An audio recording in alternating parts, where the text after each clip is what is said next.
ہم سب بھائیوں اور والد صاحب کا کاروبار ایک ہی ہے، مگر والد صاحب زکوٰۃ حساب کر کے نہیں نکالتے، اپنی طرف سے اخپل طریقے سے نکالتے ہیں اور ہماری بات بھی نہیں سنتے. کیا اس کا گناہ ہمیں بھی ہوگا؟ اس کی وضاحت کر دیں.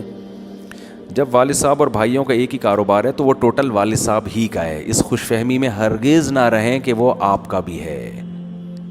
اللہ نہ کرے ابا کا انتقال ہو گیا تو بہنوں کا پورا اس میں سے حصہ نکلے گا. یہ خوب اچھی طرح کھوپڑی میں بٹھا لے ہوئے بات. آج یہ ہوتا ہے، میں بار بار یہ مسئلہ بتا چکا ہوں لیکن کھوپڑی میں بیٹھ نہیں رہا لوگوں کے. ابا کا بزنس تھا، دکان تھی چھوٹی سی گٹکے کی، آپ نے اس کو ترقی دے کر ایک بہت بڑا شاپنگ ہال بنا دیا اور لاکھوں کروڑوں کا بزنس بنا دیا. تو ابا کے مرنے کے بعد آپ کو ثواب کے علاوہ کچھ بھی بولو نہیں ملے گا. ہاں وہ سارا، کیونکہ اس میں آپ ابا کے معاون اور مددگار ہیں، اور معاون اور مددگار کو ایگریمنٹ کے بغیر صرف ثواب ملتا ہے. اور ایگریمنٹ بھی وہ ہوگا جو کیا مطلب ایگریمنٹ یہ کر سکتے ہو آپ کہ ابا میں جو آپ کی دکان میں اتنی محنت کر رہا ہوں تو بزنس میں یا تو مجھے شریک کرو، اتنے پرسنٹ بزنس کا مجھے مالک بناؤ. بات آ رہی ہے سمجھ میں؟ مجھے مالکانہ حقوق دو، یا پھر میری الگ سے تنخواہ رکھو اس میں. تو یہ دو کام آپ کو کرنے پڑیں گے، ورنہ ابا کے بعد یہ پورا تقسیم ہوگا. تو آپ کو یہ نہیں ہوگا کہ میں نے اتنی محنت کی ہے تو بیٹھ کے پیڑے کھاتا تھا، اس کو تو میں 3 دفعہ میرے پاس کیس آتے ہیں نا کہ ہم تو اس کو سمجھا رہے تھے، یہ تو کمبخت اٹھتا نہیں تھا ابا کی فیکٹری میں، آج تک ایک کیل بھی جا کے اس کمبخت نہیں ٹھوکی، اب وراثت لینے کھڑا ہوا ہے. وراثت تو میں کہتا ہوں وہ تو صحیح ہے، ابا کا بیٹا تو ہے نا، یہ جب بیٹا ہے تو وراثت تو ملے گی، چاہے کیل ٹھوکی ہو یا نہیں ٹھوکی ہو. کیل ٹھوکنے اور نہ ٹھوکنے کا وراثت سے کوئی تعلق نہیں ہے، پوری وراثت ملے گی. تو کہہ رہے ہم نے جو اتنی محنت کی، لوگوں کا پھر سوال ہوتا ہے ہم نے جو دن رات ایک کر دیے فیکٹری کو آسمان تک پہنچانے میں تو ہمیں کیا ملے گا؟ میں فوراً کہتا ہوں آپ کو ثواب ملے گا، ثواب کے علاوہ آپ کو کچھ بھی نہیں ملے گا. تو پیسے ملتے ہیں یا تو شرکت کی بیس پہ کہ آپ کا بھی حصہ اس میں شیئر ہو آپ کا، اس کے علاوہ نہیں ملتے پیسے. سمجھتے ہو؟ اچھا ایک بہت اہم، یہ اس میں خاص طور پہ ان کو بولیں کلپ بنائیں، یہ بہت بڑا مسئلہ ہے، بہت پھڈے ہو رہے ہیں اس پہ. باپ بہت دفعہ یہ کرتا ہے، اس پہ لازمی کلپ والا کدھر بیٹھا ہوا ہے؟ جہاں بھی ہے بہرحال، یہ بہت امپورٹنٹ کلپ ہے، اس کو بہت زیادہ پھیلانا ہے کیونکہ یہ بہت پھڈے ہو رہے ہیں گھروں کے اندر. ابا یہ کرتے ہیں کہ زندگی میں، بھائی موبائل نہ کھولیں، زندگی میں کسی بچے کو یہ کہہ کر وراثت سے دستبردار کر دیتے ہیں کہ تم یہ دکان لے لو یا یہ فلیٹ لے لو اور اسٹیمپ پیپر پہ لکھ کے دے دو کہ اب میرے مرنے کے بعد تمہارا میری وراثت میں کوئی حصہ بولو نہیں ہوگا.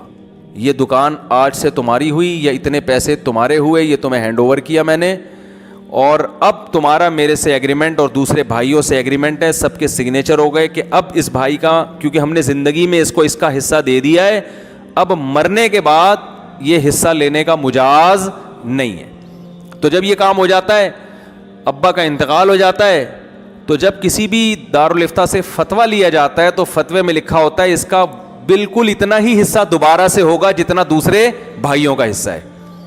پھر لوگ کہتے ہیں یار یہ کیا ہو رہا ہے، پھر میرے پاس لا کے اسٹیمپ پیپر دکھا رہے ہوتے ہیں کہ بھائی اس نے تو خود لکھا تھا کہ میں وراثت مرنے کے بعد حصہ نہیں لوں گا، اب یہ کس بیس پہ مانگ رہا ہے؟ ہم کہتے ہیں اس کا پورا حق ہے مانگنے کا. نہیں آ رہی بات میرا خیال ہے، کیونکہ زندگی میں وراثت معاف کرنے سے معاف نہیں ہوتی. وجہ اس کی ہے کہ جو حق ابھی تک بنا ہی نہیں ہے، پہلے سے اس سے دستبرداری ہو ہی نہیں سکتی. اس کی مثال ایسے ہے، آپ لیاری سے آتے ہیں نا، ماشاءاللہ بیل قبول صاحب آئے تھے، وہ کوئی بیان رکھوا رہے تھے لیاری میں، میرے پاس نمبر مس ہو گیا ہے. رابطہ ہے آپ کا ان سے؟ ایسا نہ وہ فون کر رہے ہوں میں فون نہیں اٹھاتا نا، مجھے نون نمبر کا میں نمبر سیو کرنا، تو آپ ذرا رابطہ کریں، ٹھیک ہے؟ تو اچھا ہوا یاد، لیاری سے یاد آیا مجھے. تو کیا کہہ رہا تھا میں؟ ہاں وراثت کا بتا رہا تھا کہ نہیں، وراثت میں کیا بتا رہا تھا، پہلے سے اگر آپ نے حصہ الگ کر دیا. ہاں میں یہ مثال دے رہا تھا کہ یہ ان پر آیا تھا، میں اصل میں تو اس چکر میں آیا تھا کہ یہ لیاری سے آتے ہیں ماشاءاللہ. میں نے ان سے کہا کہ آج کے بعد اگر آپ مجھ سے قرضہ لیں گے یا فیوچر میں آپ مجھ سے کوئی قرضہ لیں گے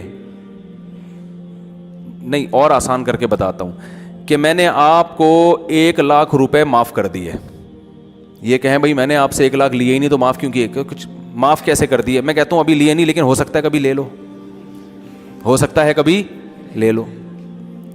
اب اتفاق ہوا کہ ایک دن انہوں نے لے لی 1,00,000 روپے.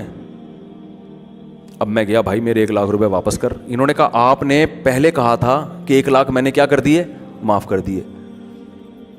تو یہ ان کی بات شریعت نہیں سنتی, اس لیے کہ معاف وہ حق کیا جاتا ہے جو ثابت ہو چکا ہو.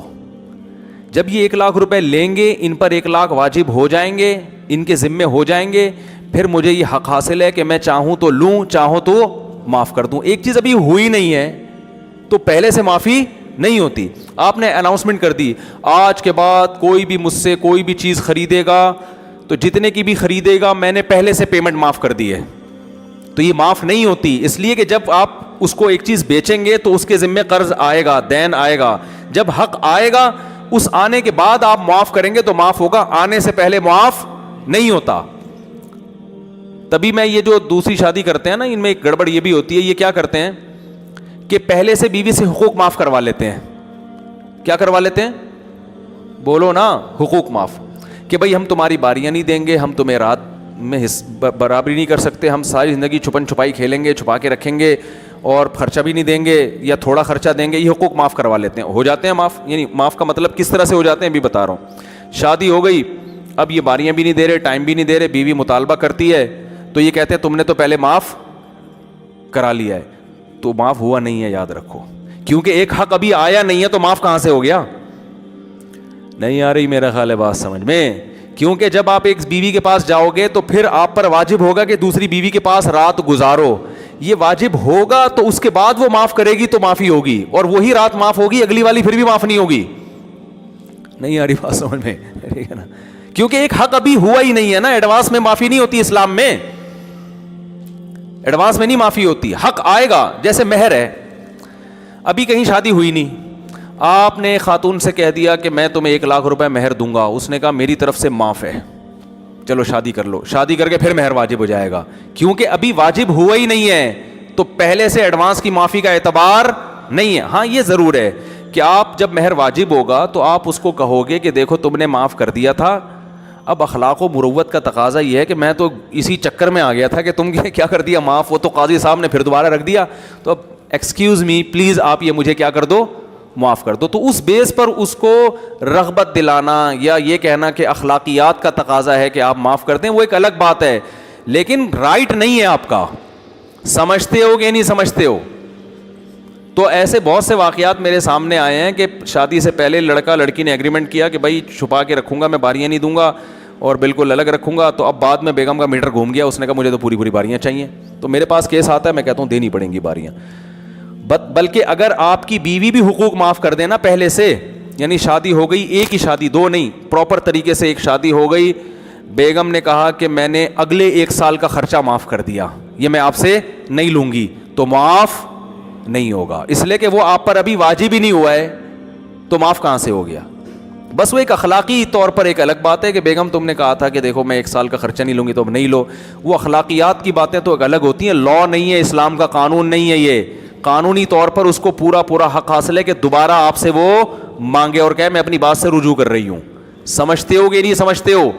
تو اسی میں یہ ذہن میں رکھو کہ اگر آپ نے کہیں جو ہے وراثت دے دی بیٹے کو یا بیٹی کو اور کہہ دیا کہ اب تمہارا میرے مرنے کے بعد وراثت میں کوئی حصہ نہیں ہے, اس نے ایگریمنٹ بھی کر لیا, اسٹیمپ پیپر پہ انگوٹھے بھی لگا دیے جیسے سبزی والے نے لگائے تھے سارے انگوٹھے, تو وہ جب ابا کا انتقال ہوگا تو جیسے میں 1 سال انگوٹھے لے کے گھومتا رہا, آپ بھی وہ انگوٹھے لے کے گھومتے رہیں, اس سے حاصل ہونے والا کچھ بھی نہیں ہے. جس مفتی سے فتویٰ لیں گے وہ یہی کہے گا اس کا پورا پورا حصہ وراثت میں جتنا دوسروں کا ہے, تو اس سے پھر دوسرے وارثوں کو نقصان ہوتا ہے. نقصان یہ ہوتا ہے کہ ابا تو پوری فیکٹری دے چکے ہیں اس کو, دوسرے وارث کہتے ہیں یار ابا نے اتنا نواز دیا اس کو تو ڈبل مل رہا ہے. تو میں ان سے کہتا ہوں یہ غلطی ابا کی ہے, ابا کو یہ پروسیس کرنے سے پہلے کسی مفتی سے رابطہ کرنا چاہیے تھا. سمجھ میں آ رہی ہے بات کہ نہیں آ رہی؟ اب جو ہو گیا وہ ہو گیا. ہاں ہم اخلاقی طور پر اس کو کہتے ہیں کہ گھننے بن گئے, تم نے اس وقت تو اسٹیمپ پیپر پہ سائن کر دیے تھے. تو اب اخلاقیات کی باتیں کچھ اور ہوتی ہیں, تمہیں اتنا کچھ مل گیا ہے تو چھوڑو یار, خونی رشتہ ہے بھائیوں کا بہنوں کا, تم اپنے حق سے دستبردار ہو جاؤ. میں ایسے لوگوں کو یہی سمجھاتا ہوں, تمہیں مل گیا نا, چلو غلطی سے ملا لیکن مل تو گیا نا. اب خونی رشتہ ہے, کیا لا اور قانون کے پیچھے چلو گے تو ٹھیک ہے, قانون تمہیں سپورٹ کرے گا, لیکن اخلاقیات اور رشتہ داری بھی کوئی چیز بولو نا ہوتی ہے. تو میں ان سے خود کہتا ہوں کہ چھوڑ دو یار اپنا حصہ. میں ان کو بتاتا ہوں بھائی میں آپ کی جگہ ہوتا تو شاید چھوڑ دیتا, کہ یار جب تمہیں مل گئی اتنی بڑی فیکٹری مل گئی, طارق روڈ کی دکان مل گئی, تمہیں فلیٹ مل گیا, تو اپنا حصہ خود اپنی خوشی سے دوسروں کو دے دو کہ یار میرے ابا نے مجھے دے دیا تھا. لیکن قانونی حق بہرحال حاصل ہے, تو اس لیے کہ وراثت ایسا حق ہے جو مرنے کے بعد لازم ہوتا ہے. باپ کی زندگی میں وارثوں کا کوئی حق باپ کی جائیداد میں نہیں ہے ہی نہیں, تو معاف کہاں سے ہو گیا؟ سمجھ میں نہیں آ رہی بات؟ اب اس کا ایک تدبیر بتاتا ہوں, اگر یہ اس کی ضرورت پیش آ جائے تو کرنا کیا چاہیے پھر. بعض دفعہ یہ ہوتا ہے کہ ایک پخروٹی ہوتا ہے, وہ کباب میں ہڈی بنا ہوتا ہے, سب چاہ رہے ہوتے ہیں ابا اس کو زندگی میں کیا کر دو, الگ کر دو, یہ بعد میں ٹینشن بنے گا یہ بندہ ہمارے لیے, اس کو کاروبار سے نکالو, سب چیزوں نکال کے اس کو ابھی سے الگ کر دو. تو اس کا ایک تدبیر یہ ہے کہ باپ یہ دیکھے کہ بھائی میری ٹوٹل جائیداد کتنی ہے, اگر آج میں اللہ نہ کرے مر جاتا ہوں تو کس وارث کے حصے میں کتنے پیسے آ رہے ہیں. اگر آج میری انتقال ہو جاتا ہے تو کس وارث کے حصے میں کتنے پیسے آ رہے ہیں. مثال کے طور پر باپ نے سب کو بلایا, بٹھایا, بیٹوں کو, بیٹیوں کو, بیگم کو, سب کو بٹھایا, بولا بھائی ابھی تو کوئی حصہ نہیں ہے کسی کا, نہ 8 لوگ کہتے ہیں نا اپنی زندگی میں اس کا حصہ دے دیا تو زندگی میں حصہ ہے ہی نہیں. یہی وجہ ہے کہ باپ جب زندگی میں وراثت تقسیم کرے گا تو 2 اور 1 کے تناسب سے نہیں بلکہ برابر برابر, کیونکہ وہ وراثت نہیں ہے بلکہ وہ گفٹ ہے. اور گفٹ میں, تحفے میں اصول یہ ہے کہ بیٹے اور بیٹی میں فرق کرنا ٹھیک نہیں ہے. بیٹی کو آپ 2 لاکھ دے رہے ہیں, بیٹی کو 1 لاکھ دے رہے ہیں, یہ غلط ہے. اس لیے کہ جب آپ گفٹ دے رہے ہیں تو جتنا گفٹ بیٹی کا ہے بیٹے کا ہے, بیٹی کا بھی اتنا ہی ہے. کیا ہو گیا یار؟ دیکھو باپ جب روٹی کھلاتا ہے تو ایسا ہوتا ہے کہ بیٹے کو 2 روٹی کھلائے گا, بیٹی کو 1 روٹی کھلائے گا کہ تم بیٹی ہو, ہے یہ جائز ہے باپ کے لیے؟ ظلم ہے یا نہیں ہے؟ بیٹے کو 2 آئس کریم کھلا رہا ہے, بیٹی کو کیا کھلا رہا ہے؟ 1 آئس کریم. ناشتے میں بیٹی عید پہ جو ہے نا بیٹے کو 2 جوڑے لے کے دے گا, بیٹی کو 1 جوڑے. یہ تو فرق ہو گیا نا, تو یہ فرق اسلام میں جائز ہے؟ ارے اولاد میں برابری کا حکم ہے نا, کیا ہو گیا یار؟ ایک تو پتہ نہیں کیا مرجھائے تو صبح 4 بجے آپ لوگ کو سب کو اٹھاؤں گا میں, تو بولو ذرا جان لگا کے بولو, نہیں ہے ایسے بولو, مجھے مزہ تو آئے بات کرنے میں. دیکھو اگر بقرعید عید پہ آپ اپنے بیٹے کے لیے 2 جوڑے سلواتے ہو عید کے, اور بیٹی کے لیے 1 جوڑا, تو یہ ظلم ہے یا نہیں ہے؟ کیونکہ حدیث میں آتا ہے سووا بین اولادکم, اپنی اولاد میں کیا کرو برابر. بیٹا اور بیٹی کی بیس پہ فرق کرنا شریعت میں جائز نہیں ہے, یہ فرق نہیں ہے اسلام. مرنے کے بعد اللہ نے وراثت میں فرق رکھا ہے, اس میں بہت ساری حکمتیں ہیں, وہ ایک الگ ٹاپک ہے. زندگی میں باپ کو یہ اجازت نہیں ہے. ہاں ضرورت کی بیس پہ فرق کیا جا سکتا ہے. بیٹی کو بعض دفعہ ضرورت زیادہ ہے, اس بیس پہ اس کو دے دیا, اس لیے نہیں کہ بیٹی ہے بلکہ اس کو ضرورت زیادہ ہے. تو جیسے بیٹی کو اگر ضرورت زیادہ ہے, اس بیس پہ اس کو زیادہ دیا جا سکتا ہے, تو بعض دفعہ بیٹے کو ضرورت زیادہ ہوتی ہے تو اس بیس پہ بھی اس کو دیا جا سکتا. مثال کے طور پر ایک بیٹا معذور ہے, باپ کو پتا ہے بھائی یہ نہیں کما سکتا, یہ نہیں, تو میں طارق روڈ کی پوری دکان اس کو دے رہا ہوں تاکہ زندگی بھر یہ بیٹھ کے کرایہ کھائے. اب دوسرے بیٹوں کو نہیں دے رہا دکان, وجہ کیا بھائی؟ تمہاری تو دونوں ٹانگیں سلامت ہیں, یہ تو میرے بعد رل جائے گا. تو یہ جو اس کو دکان دی جا رہی ہے طارق روڈ کی, یہ بیٹا ہونے کی بیس پہ نہیں بلکہ معذور ہونے کی. تو کوئی ضرورت, اس لیے فقہاء نے یہاں بھی لکھا ہے خدمت کی بیس پہ بھی کسی کو زیادہ دے سکتے ہیں. یہ زندگی کی بات ہو رہی ہے, مرنے کے بعد تو وصیت جائز نہیں ہے وارثوں کے لیے. باپ زندگی میں یہ وصیت نہیں کر سکتا کہ میرے مرنے کے بعد اس کو یہ والی دکان دے دینا, اس کو یہ والی دے دینا. یہ وارثوں کے لیے یہ وصیت کالعدم ہے شریعت میں. جو اللہ نے حصے متعین کیے وہی ملیں گے ان کو. ابا کی رائے اس میں نہیں چلے گی, نہ ابا کی خواہش چلے گی. لوگ آ رہے ہوتے ہیں کہ میری اماں کی خواہش تھی کہ یہ جو ہے نا یہ فلیٹ میری منجلی بیٹی کو ملے, تو میں کہتا ہوں بس وہ خواہشات لے کے دنیا سے چلی گئی ہیں. وہ اسٹیمپ پیپر پہ لکھ کے بھی جاتی تو نہیں ملتا. یہ وصیت حدیث میں آتا ہے وارثوں کے لیے وصیت جائز ہی نہیں ہے, کالعدم ہے, اس کی کوئی حیثیت نہیں ہے. وہ اللہ نے حصے جو متعین کیے وہی ملیں گے, چاہے وہ بیٹے نے خدمت کی ہو یا 1 نمبر کا بدماش بیٹا ہوگا اس کو بھی اتنی ہی وراثت ملے گی جتنی 1 نمبر کے خدمت گزار کو ملے گی. لیکن زندگی میں باپ جو وراثت دیتا ہے وہ وراثت نہیں ہوتی بلکہ وہ کیا ہوتی ہے؟ گفٹ. اس پہ گفٹ کے حکام ہے. تو گفٹ میں اصل حکم یہ ہے کہ اولاد میں برابری کی جائے. ہاں خدمت کی بیس پہ کسی کو زیادہ دیا جا سکتا ہے, یہ بہت خدمت گزار ہے, اس نے میری بڑی خدمت کی ہے, چل بیٹا یہ تو کچھ پیسے, تو 3 پراٹھے وہاں سے کھا لینا, ٹھیک ہے نا, یہ زیادہ دیا جا سکتا ہے.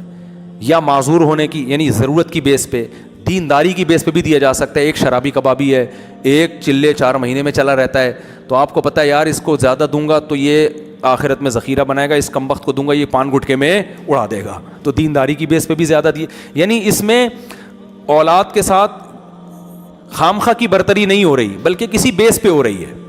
تو اس میں بیٹی کو بھی زیادہ دیا جا سکتا ہے اور بیٹے کو بھی. بیٹی غریب گھرانے میں چلی گئی, شوہر اس کا بہت غریب ہے, کھانے کو روٹی نہیں ہے, گزارا نہیں ہو رہا, تو باپ نے اس کو تھوڑا زیادہ دے دیا کہ بھائی یہ بیٹے تو میرے اسٹیبل ہیں, یہ بیچاری غریب ہے تو اس کو. تو یہ زندگی میں جس کو وراثت کہا جاتا ہے وہ وراثت نہیں ہوتی, وہ کیا ہوتا ہے, گفٹ ہوتی ہے. خوب اچھی طرح کھوپڑی میں بٹھا لیں یہ. اب میں اپنی بات کی طرف آتا ہوں کہ اصل حکم کیا ہے کہ جیسے جب بھی آپ زندگی میں وراثت تقسیم کریں گے تو اس میں آپ کیا کریں گے, برابری. بیٹا اور بیٹی میں فرق ٹھیک نہیں ہے. تو اب یہ نہیں ہوگا کہ 2 لاکھ روپے بیٹے کو ملیں گے اور 1 لاکھ روپے بیٹی کو. لوگ یہ گڑبڑ کر رہے ہوتے ہیں زندگی میں, کیونکہ بیٹے سے کہتے ہیں تمہارا حصہ ہم نے مفتیوں سے معلوم کروایا 2 لاکھ بنتا ہے, اور بیٹی کا 1 لاکھ بنتا ہے, یہ 2 لاکھ پکڑو پتلی گلی سے نکلو, اور بیٹی کو پکڑا 1 لاکھ پتلی گلی سے نکلو, ہم نے وراثت جلدی دے دی ہے. تو اسلام اس کو وراثت نہیں مانتا. آپ زندہ ہیں تو وراثت کہاں سے ہو گئی, اسلام کہتا ہے یہ گفٹ ہے. تو اس کو آپ ایسے ڈیوائڈ کریں گے, ایک بیٹا اور ایک بیٹی ہے تو 1.5 لاکھ بیٹے کو دیں گے, 1.5 لاکھ بیٹی کو دیں گے. کھوپڑی میں بیٹھ گئی بات آ رہی ہے سمجھ میں. ہاں اب میں اس مسئلے کی طرف آتا ہوں, یہ پھر اگلے ہفتے انشاءاللہ. اگلے ہفتے تو میں نے بتایا نا کیا وہ ہے. اب میں اگلے طرف آتا ہوں. اگر ایک گڑبڑ کر رہا ہے, ایک مصیبت بنا ہوا ہے کہ وہ جو ہے نا آپ کے لیے ٹینشن بنا ہوا ہے, بچے کہہ رہے ہیں کہ ابا یہ بھائی ہمارا بہت بڑی فلم ہے, اس کو خدا کے لیے وراثت سے نکال دو, یہاں سے اس کو یہاں سے جان چھڑاؤ, یہ ہمارے لیے کباب میں ہڈی بنے گا. یا بعض دفعہ ایک بیٹے کو بڑے اماؤنٹ کی ضرورت ہوتی ہے, وہ کہہ رہا ہوتا ہے ابا آپ کے انتقال کے تو مجھے کچھ چانسز لگ نہیں رہے. ایسے نالائق بیٹے بھی ہیں نا دنیا. آپ تو ابھی لگ رہا ہے کہ کورونا کی 3 لہریں آ کے گزر چکی ہیں, آپ الحمدللہ آپ کو ایک کھانسی بھی نہیں آئی. تو اب یہ ہے کہ مجھے ایجوکیشن کے لیے پیسوں کی ضرورت ہے, مجھے گھر بنانا ہے, مجھے یہ کرنا ہے, مجھے وہ کرنا ہے, اور آپ اگر مجھے پیسے دیں گے تو دوسرے بھائیوں کو غصہ آئے گا کہ ابا آدھی جائیداد تو آپ نے اٹھا کے اس کو پکڑا دی ہے, ہمارے لیے تو کچھ چھوڑا ہی نہیں. ٹھیک ہے ابھی نہیں مرے تو کل تو جائیں گے نا. تو دوسرے بھائیوں کو اس میں تکلیف ہوتی ہے, اور ہونی بھی چاہیے کہ ابا سارے پیسے ایک کو دے رہے ہیں آپ. تو اس کا طریقہ یہ ہے کہ باپ پھر یہ بیٹھے اور یہ غور کرے کہ آج اگر میری ڈیتھ ہو جاتی ہے, فرض کر لو, تو ان کا کس کا کتنا حصہ بنتا ہے, یہ علماء سے معلوم کروائے اور قیمتیں لگوائے پراپرٹی کی اسٹیٹ ایجنٹ سے, اور لم سم سب کو بٹھا کے لکھوا لیا کہ اللہ نہ کرے آج میں اگر مر گیا تو بھائی تمہارے 1 کروڑ بنتے ہیں, تمہارے 50 لاکھ بنتے ہیں وغیرہ وغیرہ, یا 1 کروڑ کو کم کر لو 1 لاکھ پہ لے آؤ, 1 لاکھ روپے بنتے ہیں, اس کے 50,000 بنتے ہیں. تو اب تمہیں ایجوکیشن کے لیے پیسہ چاہیے, لیکن میں چاہ رہا ہوں کہ تمہیں میں پیسہ دوں اس طور پر کہ پھر میرے مرنے کے بعد, کیونکہ ہم نے علماء سے سنا ہے آج میں تمہیں 1 لاکھ روپے دوں گا, کل مر گیا تو پھر سے تمہیں 1 لاکھ ملیں گے. آج میں تمہیں 1 کروڑ دوں گا تو آج مر گیا تو دوبارہ سے تمہیں 1 کروڑ الگ سے پھر ملیں گے. تو اتنے پیڑے کھانے کی ضرورت نہیں ہے. تو اس کا طریقہ یہ ہے کہ اس کو قرض دے دیا جائے, اور قرض اس طور پر دیا جائے کہ جب تمہارا وراثت کا حصہ ہمارا بٹے گا تو اس میں سے یہ پیسے مائنس کیے جائیں گے. بات آ رہی ہے سمجھ میں. آپ کہہ سکتے ہیں کہ بھائی ابا کا اگر 20 سال بعد انتقال ہوا تو اس وقت تو 1 کروڑ کی ویلیو کچھ ہوگی نہیں, تو 1 کروڑ کاٹ کے بھی اس کو ٹھیک ٹھاک مل جائے گا. تو اس کا طریقہ یہ ہے کہ پیسوں کی صورت میں قرض نہ دیا جائے بلکہ گولڈ کی صورت میں قرض دیا جائے. 1 کروڑ کا جتنا سونا آتا ہے, ابا بچے کو بولیں جا 1 کروڑ کا حیدری سے یا ڈیفینس سے یا کسی اچھی جگہ سے 1 کروڑ کا سونا خرید کے پہلے میرے پاس لے کر آ. شاباش, میرے لیے خرید, اپنے لیے نہیں خریدنا, لیکن اس کو نہ بھیجیں وہ بھاگ جائے گا. بتا رہا ہوں کوئی بھروسہ نہیں ہوتا, وہ 1 کروڑ دے کر نکلو یار, ابا نے تو جانے کا کوئی پروگرام ہے نہیں, پتلی گلی سے نکل لو, لالچ میں آ جاتے ہیں. خود 1 کروڑ کا سونا خریدیں اور ٹکیا کی شکل میں کسی بھی شکل میں سب کو بلائیں, اسٹیمپ پیپر پہ لکھیں کہ میں اس کو اتنے تولے یا اتنے گرام سونا بطور قرض کے دے رہا ہوں. واپسی کی صورت یہ ہوگی کہ جب میرا انتقال ہوگا تو دیکھا جائے گا اس کا وراثت میں کتنا حصہ بنتا ہے. اگر حصہ زیادہ بنتا ہے, قرضہ کم ہے, تو جتنا زیادہ بنتا ہے وہ اماؤنٹ اس کو تھوڑی سی دے دی جائے, اور اگر پورا ہو جاتا ہے تو اس کا حصہ ختم ہو گیا, اور اگر زیادہ ہوتا ہے تو اس سے کچھ واپس لیا جائے. سمجھ میں آ رہی ہے بات کہ نہیں آ رہی؟ تو اس طرح سے کر لیا کریں. اللہ تعالیٰ سمجھنے کی, عمل کی توفیق عطا فرمائے.